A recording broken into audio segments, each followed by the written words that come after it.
Hello guys, welcome back to another lovely trading video. In this one we're going to be doing some in-depth stock analysis on Moderna, ticker MRNA.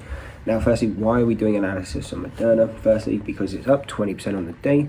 This is mainly due to the new South African variant coming out, and that's why you would have seen, if we go over to our watch list for example, the majority of the market was down, leading to the S&P and stuff like that being down a little over 2% on the day. But the reason obviously Moderna stands out is they do have a good, they do have one of the leading COVID vaccines. You did also see Pfizer being up 6%. And so yeah, so to get straight into it, do the same thing as always. And we go into a clear daily chart. This is so we can get all the gap fills, and you would have seen on Moderna today, if you were looking to day trade it or swing trade it, however you traded it. The gap fills were essential to kind of trading in the recent kind of days of Moderna in general. So firstly, obviously we had the gap fill here at 283. That was filled a few days back.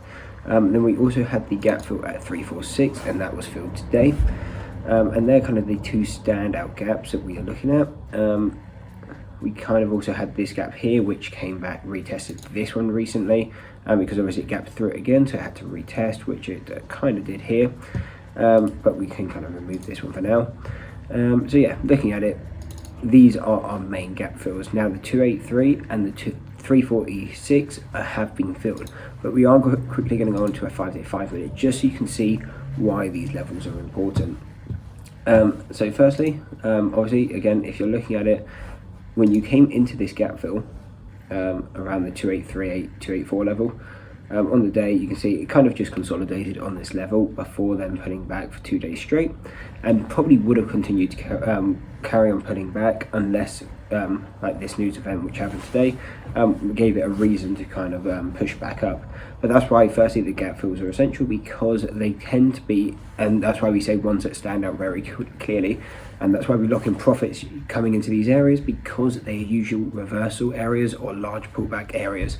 Then going on to today, 346, you can see it came in, and as Moderna came into that level, as well as the $350 psychological level, it just couldn't break it. Kept trying. See, it was there for about, an hour, 45 minutes before ultimately failing back down. That's mainly the reason I just wanted to go over the gap fills, just to show you why we look at them, because they are quite essential to how we lock in profits. So we will pull up the 385 because that hasn't yet been filled, and so if we are looking for a target to the upside, that is where the gap fill that we will be looking at.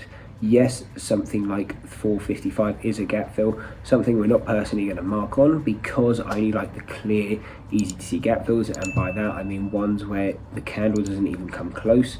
So you can see on the next day, yes, it didn't fill the gap, but the candles are still very close together. But they don't stand out to all traders and investors, so we don't tend to use those levels as much. Now, go over to the flexible grid so we can see where the deviations are and where they're kind of telling us to the stock is likely to be heading.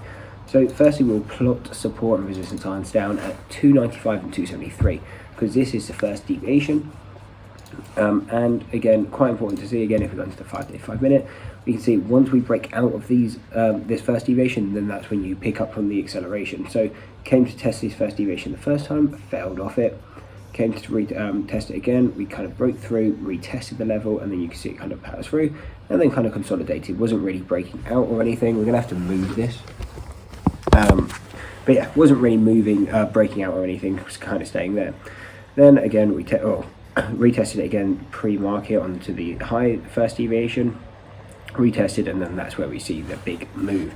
So again, deviations are really important to be looking at, whether you are day trading or swing trading, because yes, we use them for buying levels, but if you're coming into one like this, where we usually consider that a resistance, you can trade them in two ways. You can trade it as a short bias trade when it first comes into that level, or you can trade it as a long bias trade when it kind of comes back, uses that level as support, and continues higher.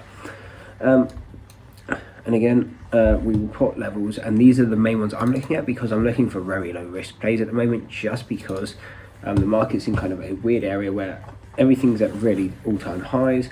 So I'm waiting more, just get the occasional trade and just get them at really low risk entries. I do have a new case on my phone today, I think that's why it's slipping.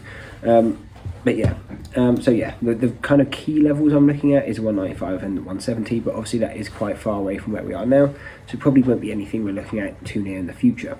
But we will do the other levels that it's close by, so depending on how you trade, you can still use these levels in your own way. And looking at the first deviations, it is kind of around the all-time high, or at least the 52-week high. So coming into this level is definitely something that we would be looking probably to short coming into this level. But obviously deviations will move most likely by the time Moderna gets to that level, if it does. So for right now, the 385, then we also have the statistical mean right above it, a statistical mean right below. This level here will be a key area.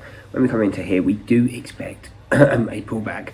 Usually when we come into a statistical mean, we can't usually predict the direction, but when you're coming into a gap fill, we would say it's more 60-40, so you still can't really predict it, but 60% chance that it will kind of pull back off this level. Doesn't mean it's going to pull back all the way down to say 195, but we would expect at least a pullback to say 350 or so.